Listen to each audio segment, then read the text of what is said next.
बदकिस्मती से जब पाकिस्तान बना तो उस वक्त जो इंडियन सिविल सर्विस के लोग थे वो ही हुक्मरान बन गए पाकिस्तान के। उनकी सारी ट्रेनिंग उसी सिस्टम में हुई थी, उनकी सोच वही थी।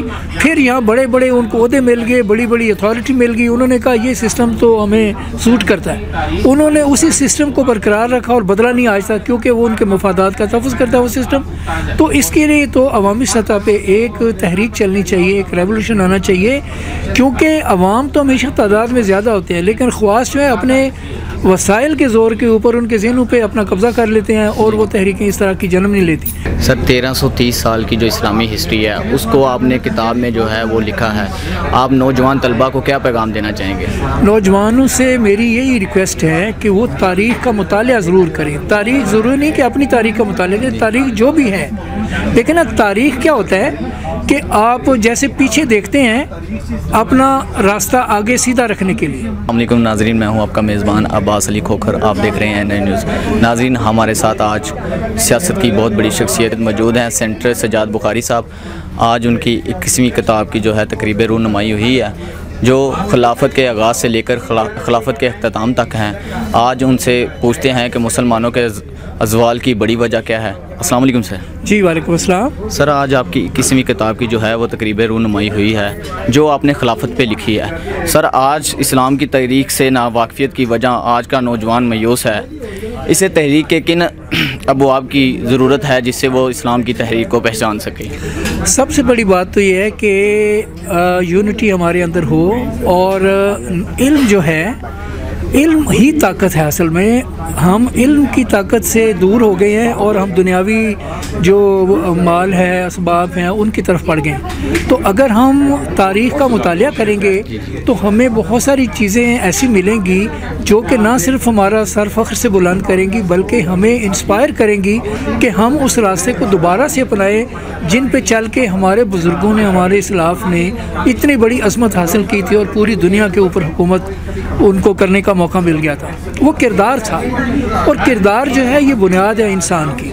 किरदार जब ख़त्म हो जाएगा तो फिर आपकी जसामत खा कितनी बड़ी हो, शक्ल शुबात जिस तरह की भी हो, लेकिन वो आपकी हैसियत ख़त्म हो जाएगी। ये बेशक एक इंसान के मुतालिक बात हो, बेशक एक माशरे के मुतालिक बात हो, बेशक एक कौम के मुतालिक बात हो। अगर उसके अंदर नेगेटिव चीज़ें आ जाएंगी तो कौम बहैसियत कौम अपना वक़ार खो बैठेगी, माशरा बहैसियत माशरा अपना वक़ार खो बैठेगा, इंसान बहैसियत इंसान अपनी इज़्ज़त गवा बैठेगा। तो ज़रूरत इस बात की है कि हम उन चीज़ों पे नज़र रखें जिन्होंने हमें असमत बख्शी थी और उन चीज़ों को हम डिस्कार्ड करें जिनकी वजह से हम ज़वाल पज़ीर हुए।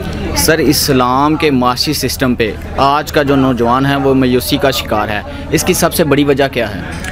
इसकी वजह ये है कि जो वसाइल की बंदर बांट है वो बड़ी गैर मुनसिफाना है। बाज़ लोगों ने तो बहुत माल जमा कर लिया, अपनी तिजोरियाँ भर ली, और बाज़ लोग भूख से मर गए। और जब इंसान भूखा होता है उसके नज़रियात के ऊपर बड़ा बुरा असर आता है। एक ज़माना था, एक नज़रिया अमलियत था, उस वक्त ये कहा जाता था, जिसमें अफलातून था, फिर वो था अपना अरस्तु और इस तरह के लोग। वो कहते थे कि जिस तरह इंसान का ज़हन हो उस तरह के उसके हालात हो जाते हैं। लेकिन फिर कार्ल मार्क्स के बाद या और जो वक्त गुजरा तो ये नज़रिया टोटली तकसीम हो गया, बदल गया, उल्टा हो गया, और ये कहा गया कि जिस तरह के इंसान के हालात हों उस तरह की उसकी सोच बन जाती है। और हालात का मतलब ये है कि ख़ास तौर पे माशी हालात। तो ये इस दौर का सबसे बड़ा अलमिया है कि जो मुआशियात अगर आपकी कमज़ोर होती हैं तो आपके ख़यालात भी बिल्कुल मुंतशिर हो जाते हैं, फिर वो नेगेटिव थिंकिंग ज़्यादा आती है, पॉजिटिव ख़त्म हो जाती है। और इसकी बेसिक वजह यह है जो गैर मुनसिफाना तकसीम है और इसकी दौलत की। इसको जब भी हम कभी मुनसिफाना बना लेंगे तो हमारे अंदर बेहतरी आनी शुरू हो जाएगी। अभी आप देखें ना, कहीं इतने इतने बड़े घर हैं और कई बेचारे झोंपड़ी में, उनके पास रहने के लिए भी टेंट भी नहीं है। तो ये इतनी गैर मुनसिफाना एक हमारे यहाँ चल पड़ी है रस्म कि जिसका तो फिर मायूसी के अलावा क्या इसका नतीजा निकलेगा। सर अगर देखा जाए तो 1947 में हम आज़ाद हो गए हैं, लेकिन आज भी अंग्रेज़ का दिया हुआ माशी सिस्टम, माशी निज़ाम हमारे अंदर मौजूद है। हम अपनी तहरीक को भूल चुके हैं। हमारा नसाब देखें, हमारी किताबें देखें, हमारा तलीमी निज़ाम देखें, उसमें इस्लाम की तहरीक जो है वो किस हद तक जो है हम सिलेबस में शामिल करते हैं। क्या हमें नहीं चाहिए कि हम सिलेबस को भरपूर इस्लामी निज़ाम में, इस्लामी तालीमात में जो खलीफा राशिदीन की ज़िंदगी है वो सिलेबस में शामिल करें?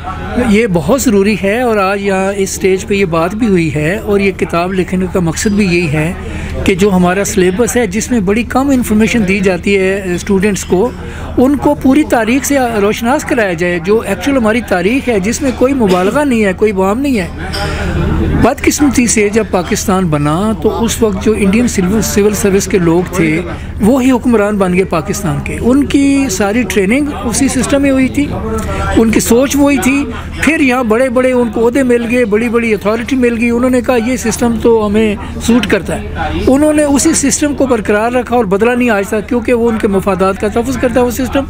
तो इसके लिए तो अवामी सतह पे एक तहरीक चलनी चाहिए, एक रेवोल्यूशन आना चाहिए, क्योंकि अवाम तो हमेशा तादाद में ज़्यादा होते हैं लेकिन ख्वास जो है अपने वसाइल के ज़ोर के ऊपर उनके ज़हनों पे अपना कब्ज़ा कर लेते हैं और वो तहरीकें इस तरह की जन्म नहीं लेती। लेकिन नॉलेज जब तक लोगों के पास नहीं होगा वो अपना मस्बत रास्ता तलाश नहीं कर सकते। सर 1330 साल की जो इस्लामी हिस्ट्री है उसको आपने किताब में जो है वो लिखा है।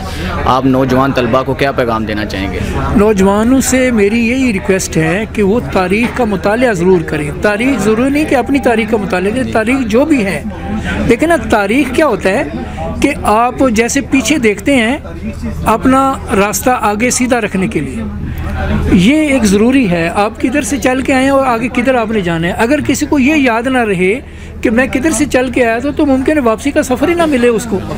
तो तारीख़ पढ़ना ही इसलिए ज़रूरी है कि तारीख़ जो है ना आपको आपका माजी सामने रख के मुस्तकबिल का रास्ता बनाने का मौका देती है। तो तारीख़ का मुतालिया बड़ा ज़रूरी है। और तारीख़ इसलिए मैं कह रहा हूँ कि अपनी इस्लामी तारीख़ के अलावा भी तारीख़ें पढ़ें, वहाँ से कम से कम आपको क्लू मिलेगा कि हमारे साथ ज़्यादती कैसे हुई और किन लोगों ने की और किस अंदाज में की और हमने क्या गलती की, हमने क्या हमाकतें की, हमारे अंदर क्या कमज़ोरियाँ थी जिस वजह से हम ज़वाल पज़ीर हुए। बहुत शुक्रिया सर जी। नाजरीन ये थे सेंटर सजाद बुखारी साहब जो कह रहे थे कि वही कौमें जो है दुनिया में अपना जो है वो तरक्की करती हैं जो अपनी तहरीक को जो है वो ज़िंदा रखती हैं। तो इसी के साथ सर आपका बहुत बहुत शुक्रिया, आपने NI न्यूज़ को टाइम बहुत। नवाए इंसान NI न्यूज़ की वीडियोस देखने के लिए हमारा चैनल नवाए इंसान सब्सक्राइब कीजिए और बेल आइकन पर क्लिक कीजिए ताकि हर नई वीडियो से आप बाखबर रह सकें।